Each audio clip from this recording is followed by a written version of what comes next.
Elhamdülillah, elhamdülillah, elhamdülillahillezî. Bugünün Müslümanının omuzlarına yüklenmiş ağır bir mesuliyet ve mükellefiyet vardır. Gecenin siyah zülüfleri üzerinde var mı ahınız? Islandı mı bu gece seccadeniz? O da namaz deyip bu bezme girmiş, namaz deyip yaşamış, namaz deyip Rabbin huzuruna varmıştır. Terinizi dökmeye, mesainizi bu işe vermeye hazır mısınız? Akimis salah, inne salate tenha anil fahşai vel münker, ve le zikrullahi ekber, vallahu ya'lemu ma tesna'un. Muhterem Müslümanlar, bütün ibadetlerin fihristi olan namaz, müminlerin kurtuluşunun beşaretini taşır. Haşyet ve saygı dolu bir gönülle, rahmet ve kerem sahibi Rabbimize karşı namaz adı altında kulluğumuzu eda etmemiz, dünyevi ve uhrevi saadet ve selametimizin, bahtiyarlığımızın beşaretini taşır. Bu müjdeyi bize Kur'an verir. Kalbi haşyet dolu olanlara, iç ve dışçıyla saygı kesilmiş bulunanlara, cirmiyle, cürmüyle, hakaretiyle Allah'ın azameti karşısında yerini idrak edenlere, Kur'an-ı mucizül beyanın beşaretidir. Onun içindir ki, şahsi kulluklar arasında, ubudiyet arasında, namazla boy ölçüşecek ikinci bir ibadet tasavvur etmek mümkün değildir. Namaz bütününün manasını ruhunda taşımakta, hepsinden üzerinde bir çizgi bulundurmaktadır. Sairleri ara sıra insanın mükellef olduğu şeyler arasında insanın omuzuna biner. İnsan onları eda eder, kurtulur. Fakat namaz muttasıl, insanın Allah ile alakasını temin eder. İnsanın rahmetle sılasını temin eder. İnsan günde 5 defa, yerine göre 10 defa, hatta hayatın en tatlı durumlarını terk etmek suretiyle kalkar bu sılayı temine çalışır. Onun içindir ki, büyük bir davayı üstlenerek gelen beşerin en büyük mükellefi, Hz. Muhammed Aleyhisselatu Vesselam, namaza en büyük ehemmiyeti veriyordu.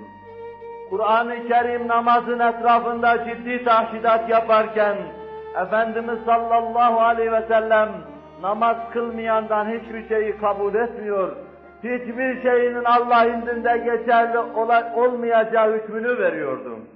Bizzat kendisi bu meseleye haddinden fazla ihtimam gösteriyorlardı.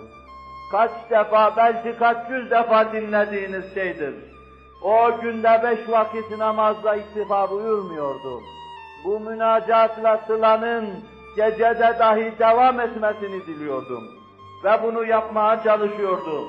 Gece kendisi için bir mükellefiyet saydığı gece namazını eda edemezse, arada boşluk olmasın diye gündüz adeta onu kaza ediyordum.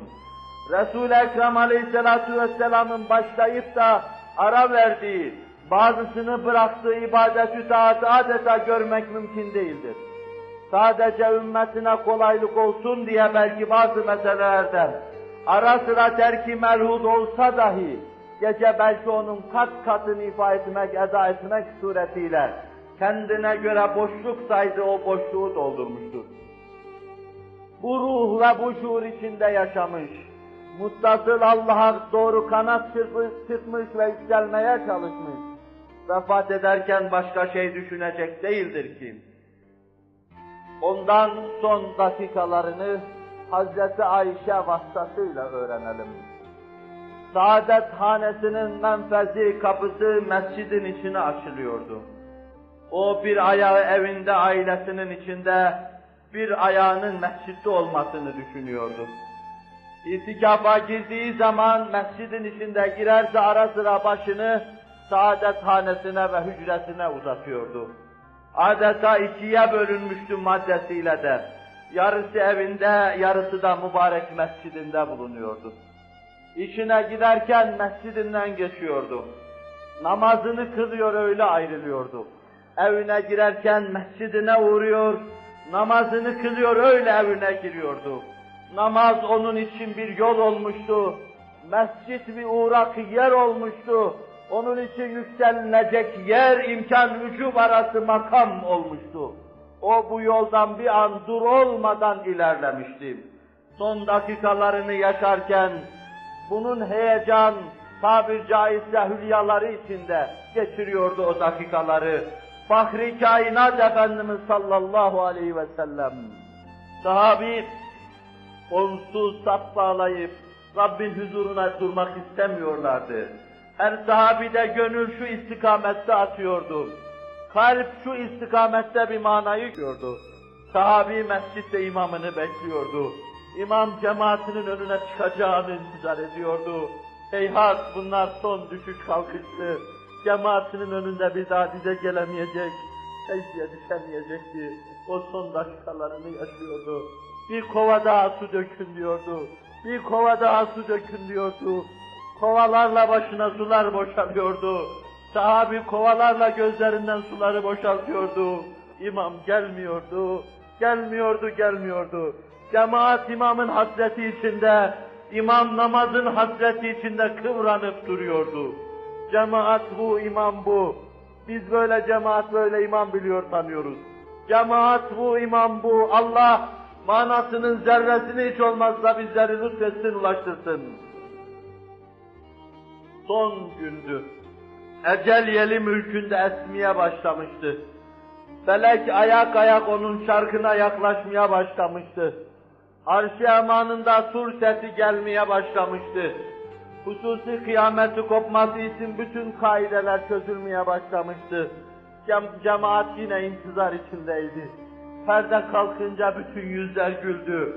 İmam geliyor diye beşaret gamzetmeye başladılar. O perdeyi kaldırdı.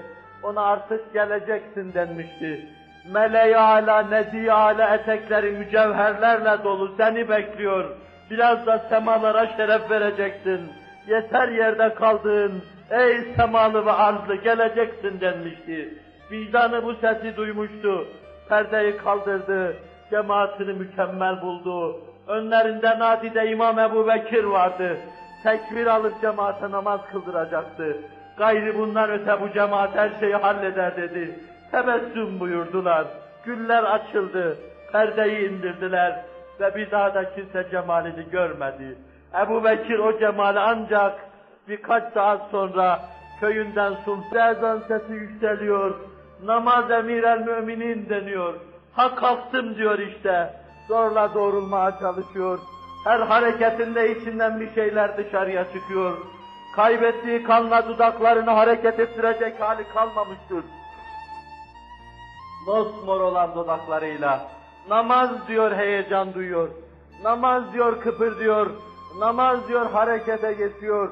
Kalkabileceğim diye çırpınıp duruyor, halbuki kalkamıyor. Ömer de ruhunu namaz diye Allah'a teslim ediyor. Ömer'in sinesine hançer de namazda saplanıvermişti. Namazın aşığı insan, vuslatı namazda olmuştu. Yüzünü yere koyan insan yüzünü yere koyacağı, Rabbine yaklaşacağı, akrabu ma yekunul abdu min rabbihi fehuve sacidun feekbiru bidduayı aleyh. Rabbinize en çok yaklaştığınız an secde anıdır. Öyleyse çok dua edin. Dudağı bununla tebessümle süslü iken sinesinden hançeri yemişti. Belki orada bütün esbabın sükut ettiği anda Allah'ım diye feryat edivermişti. Ve kim bilir bu ses nasıl semalarda mevceler yaptı, arşta nasıl makes buldu, lahut aleminde nasıl makes buldu bunu takdir edemeyiz. O da namaz deyip bu bezme girmiş, namaz deyip yaşamış, namaz deyip Rabbin huzuruna varmıştı. Namaz diyen hangisini kurcalar karıştırırsanız karıştırın, aynı şeyi göreceksiniz. O üzerimizden, omuzumuzdan atacağımız bir sufra, bir angarya değildir. O Rabbe kurbiyetin ifadesidir. وَمَا يَتَقَرَّبُ عَبْدٌ بِأَحَبَّ شَيْءٍ إِلَى اللّٰهِ تَعَالَى بِالسُّجُودِ الْخَفِيِّ اَوْ كَمَا قَالَ. İnsanın gizli secdeyle Rabbine yaklaştığı gibi daha sevimli bir şeyle yaklaştığı bahis mevzu değildir. Gizli bir secdede, kimsenin görmediği bir yerde, içiniz kıvrım kıvrım kıvranırken, takallübünüz Allah nigehbanken, yaptığınız secdedeki manada Allah'a o kadar yaklaşmış olursunuz ki, siz Allah'a yaklaştıkça şeytan feryadı basarak uzaklaşır. Allah Resulü şöyle buyurur: İzâ qara'al abdu secdeten secede ve atezele şeytan ve yekulu va veylah veya ya veylah innehu umira bis secdeti secede felehul cenne ve inni umirtu bis secdeti fe'aseytu feliyennâr. Mümin secde ayetini okuyup yüzünü yere koydu. Rabbine yaklaştığı an şeytan ayrılır, kaçar ve va veylah diye feryat eder. Bu secdeyle emrolundu, secde etti. Cennete ehil hale geldi, Rabbin rızasını kazandı. Daha evvel ben secdeyle emrolundum, isyan ettim, benim için cehennem mukadder oldu der. Vaveyla'yı basar ve uzaklaşır. Ey mümin! Seni Rabbine yaklaştıran namazdan dur olma. Hususiyle secdeye çok ehemmiyet ver. Yer yer öyle bir sünnet ve müstahap yoktur. Bahane ara Rabbin azameti karşısında secde etmek için, başını yere koymak için, derdini şerh etmek için. Dinle Rabbim, bu gönlümü kimse anlamadı. Dinle Rabbim, bu gönlümün feryadını kimse dinlemedi.